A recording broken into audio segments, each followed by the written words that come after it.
Well, last week we lost in fantasy, but won because the Lions won.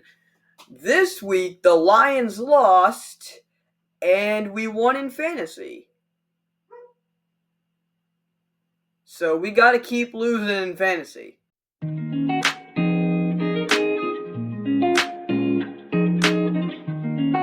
What's up, everybody?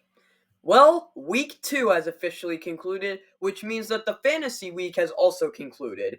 We got a defining bounce back win against Deranged in LaGrange this past week. Why does my family have such weird names for their fantasy football teams? Eh, whatever. Nevertheless, it was a great game. Our opponent had some lackluster performances from some of their players, and we had some great performances from our players.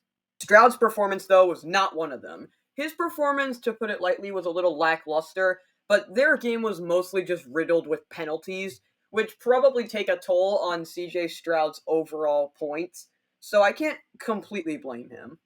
Gibbs is another player who can't really be blamed for his somewhat lackluster performance. Yes, he had almost 15 points, but he also did not get the ball as much as hoped. This could be acquainted as well to the lack of touches that he had because Dan Campbell's play calling was more pass heavy, and even then it was a little underwhelming how little players actually got the ball. But again, back to Jahmyr Gibbs. He had a decent performance with the touches that he got, so I can't really blame him. Now let's talk about Malik Neighbors, because he really shined in this game. He was phenomenal against the Commanders on Sunday, but it ultimately wasn't enough to win the Giants the game. He did drop that last pass, but overall his performance was great. His touchdown is also great for points, and good job to Neighbors. Just focus on winning the Giants the game next time, because fantasy isn't quite as important. Similarly, DK Metcalf also had 25 plus points, in this case 26.9, and the difference between him and Neighbors is that they ended up winning their game. Sorry to Neighbors, I mean no offense to you, you're a great player. But the Metcalf and Seahawks were able to get it done on Sunday against the Patriots. It was close, but they got it done. Metcalf had a great performance, and he and Njigba looked to be a great wide receiver duo in Seattle. And again, the other side of the field also exchanged good games as well, as the Steelers put up 13 points on defense, and Tyler Bass had 8 points on special teams. It was a good week for the two groups there.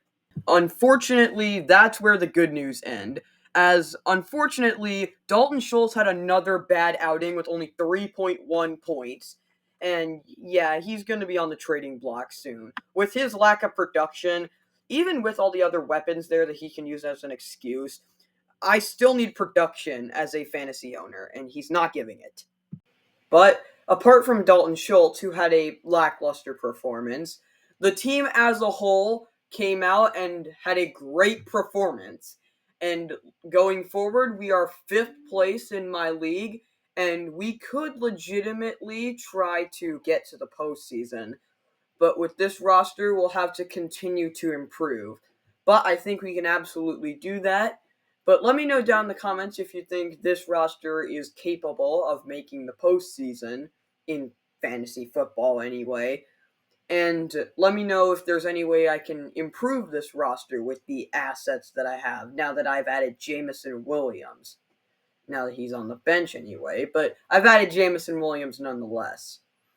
And I hope you have a great night. And with that, peace!